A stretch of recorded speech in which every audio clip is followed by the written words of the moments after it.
Hello everyone, Blester here again, bringing you another video that I hope that you find rather interesting. And this is going to be another one of those local report videos where I'm just telling you what happened over the weekend and how well or how good or how bad the deck may have performed and what are my overall thoughts, where I think everything is heading, whatever, right? So I mean, if you've seen the title of the video, thankfully I was able to secure a top 4 with this deck. And I mean, I wish I could have gone further, right? It's always like, I wish I could have done a little bit better, but honestly, it was pretty hard. Like, it was pretty hard because I lost the top 4 to a cash JUL player. And I got like shifted on game 1. Although I gotta be honest, maybe I could have won that game because I actually managed. Because, well, one of the things that I want to address right now is that, like, Blazeman was the MVP of this tournament. Like, for real. I know a lot of people think that I'm memeing with this card. That is just some, like, that this is some casual, just for fun list um, that is not competitive enough, right? That to secure something, or is not good enough to win something. But gotta say, like, Blazeman was like the MVP of this tournament because some because this one I attended a new store on another city, like, or I mean, when I say new, is like new for me, right? Like, I haven't visited this store yet. This is another store from another city, and gotta say, the competitive level of this local is certainly higher from the one that I was visiting, for sure. Like, I actually got to like fight a good variety of decks, a really good variety of decks, and there were more, let's say, more anti-meta strategies also on these locals because there were lots of shifters, lots of different dimension grounds and such. And honestly, just being able to secure the polymerization with placement was like was really big. Like, I really owe him to. And also, like, the EN shuffle came up a lot too because, like I said, people think that I'm memeing with this list, but these two cards were really good, really good every time that I pull it off. And also, just like I said, on like, I used to, like, I posted a video, right? It was called like the parity effect and such, of how, I mean, just denoting like how strong of a normal summon something Blazeman can be, because whenever I was summoning, whenever like I started my turn by summoning him, I know that a lot of players had disruption, but they were very hesitant on using it on Blazeman. They didn't want to use it, but they knew that getting the polymerization was a big play. So they were like very hesitant. Like, whenever they saw that I still had 4 cards in hand, they decided to just let it roll, and that was a mistake from their part, for real. For real, it was a mistake from their part.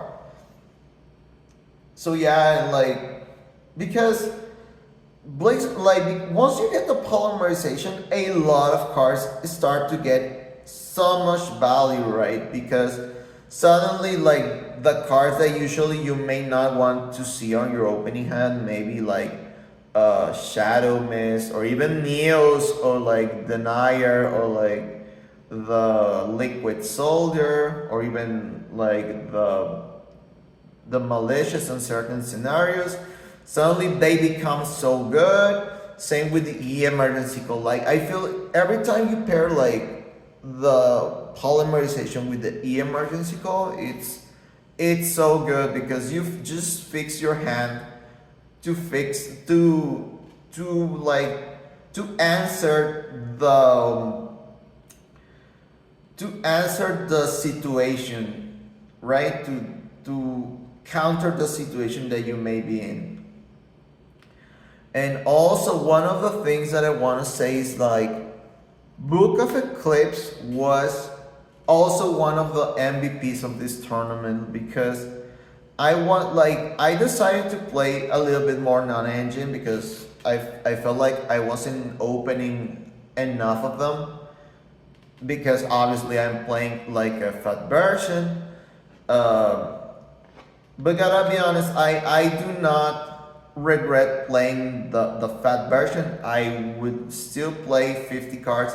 Like I said, I think this is the sweet spot for hero decks.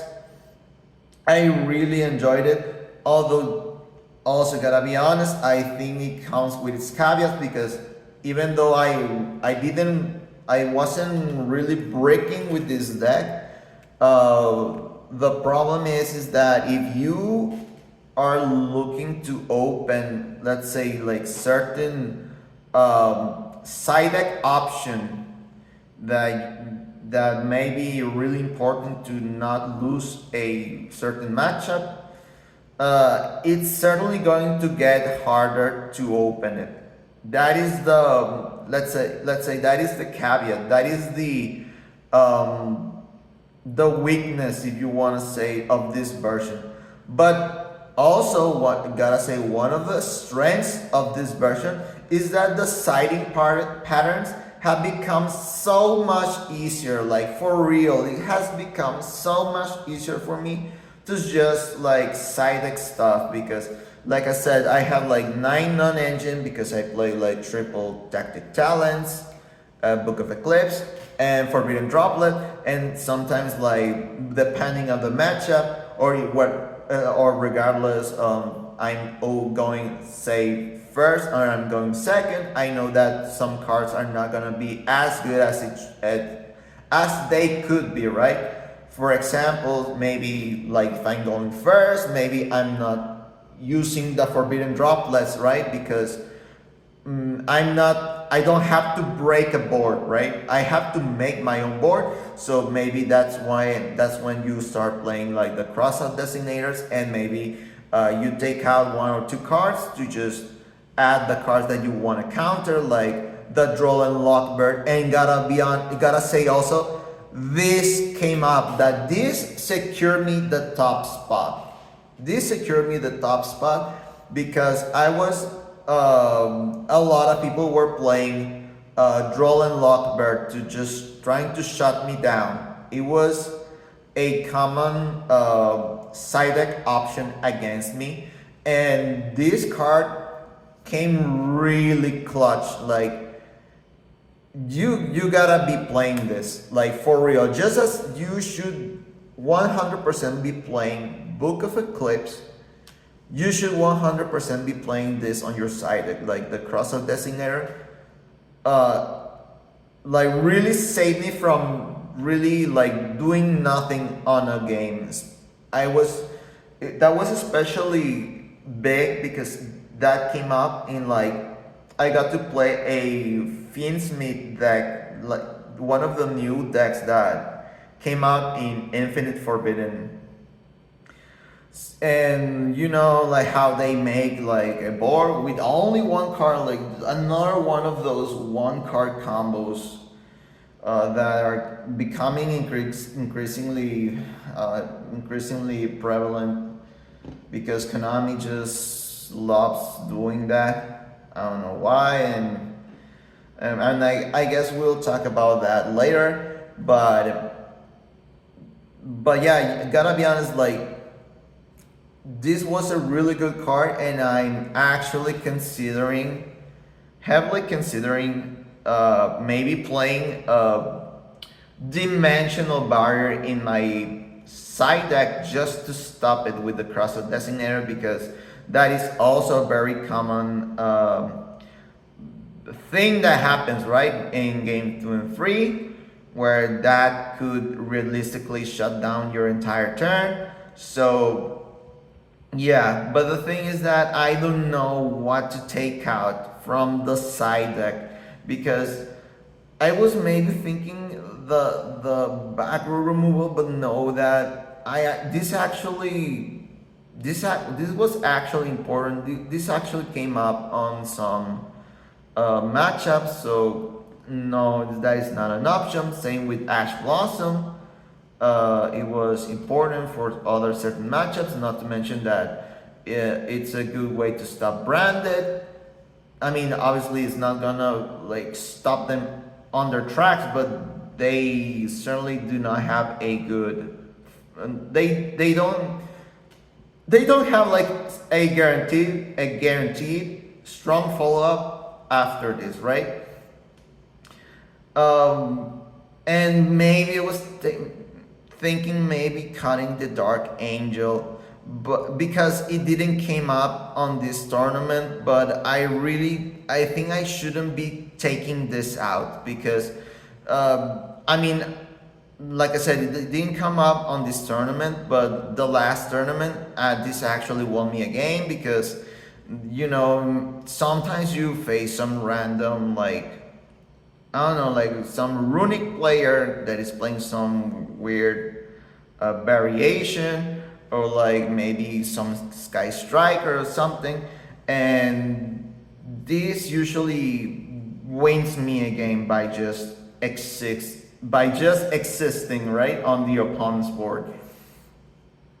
So that just leaves me on the by like process of elimination, maybe taking the infinite impermanence, but I don't know about that. I don't know if I should like maybe I put this on my main deck so I don't have to cut it at all. Like, I was maybe thinking maybe trading the infinite impermanence for the triple tactic towns, but I don't know if that's correct. I don't know. I'll have to ponder. I have to ponder about it. But yeah, it's certainly getting harder.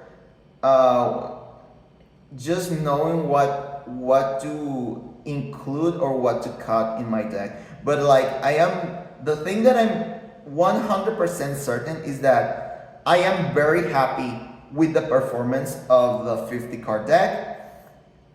I feel like I finally managed to get the ratios right. Because one of the things that have changed lately is that I just decided to make let's say the searchable parts of the deck a little bit smaller, like the mask change and the polymerization. The end shuffle is not searchable, at least in this version, but I think playing 2 is just fine.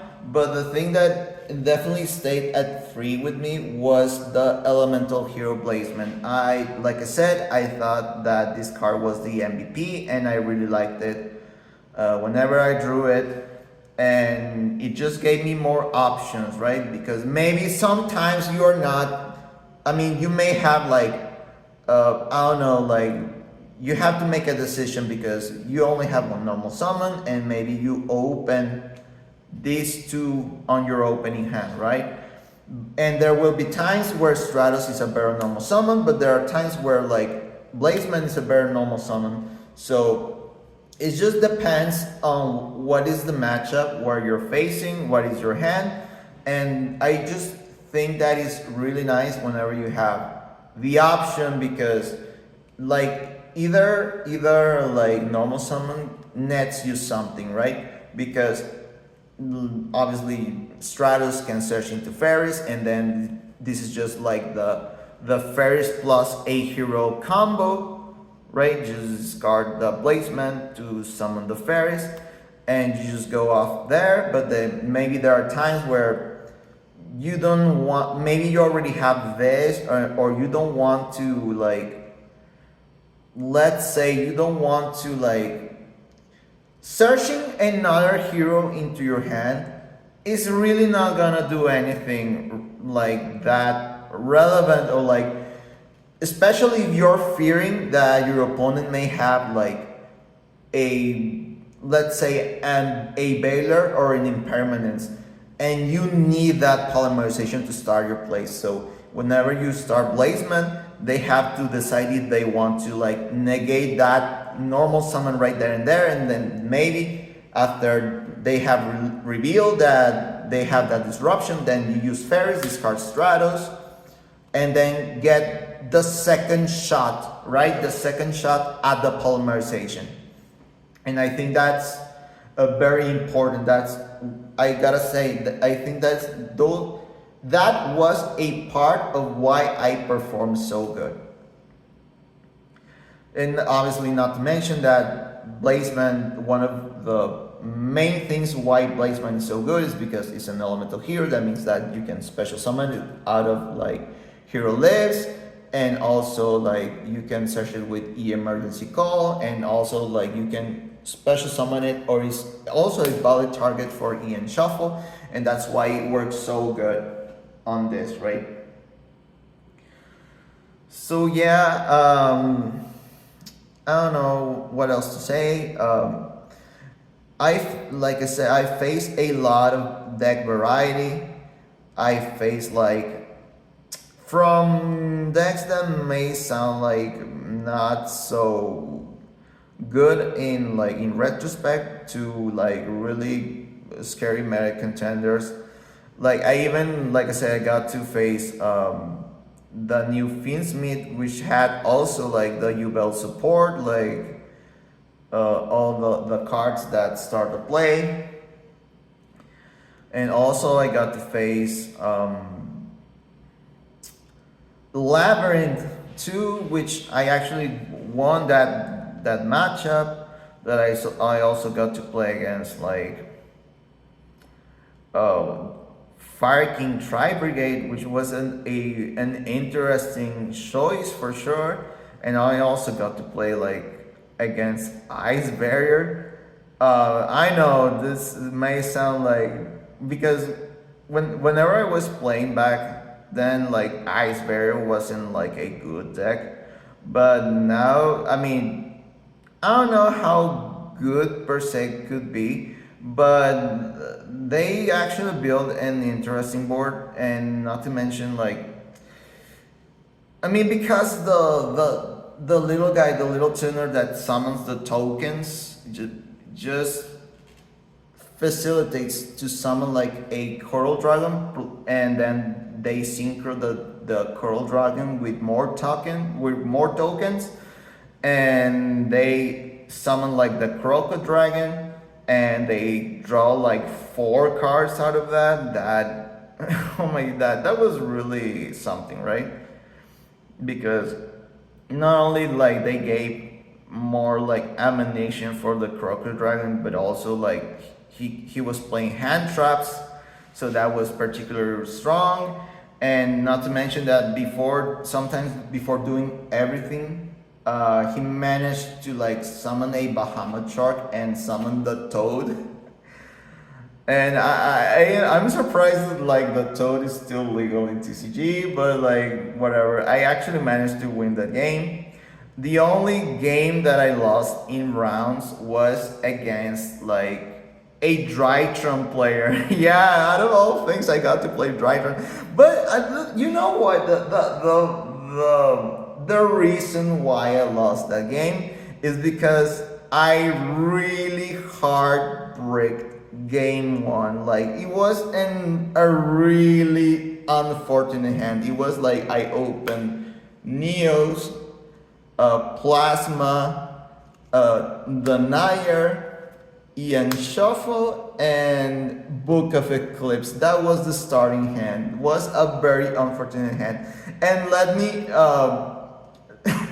and you know what was the like the most tilting part about this is that the top deck was a Hero Lives. But unfortunately it came up way too late, even though it was the next turn, right? It's just that even though the Book of Eclipse managed to save me that turn, he managed to put up a disruption, and by the time I activated the Hero Lives, I couldn't do anything. If I only could just couldn't even. Oh my god! If I simply didn't draw none of these cards, I could have done something, right? But this is one of the unfortunate parts of the deck is that you cannot escape the bricks. You will eventually break.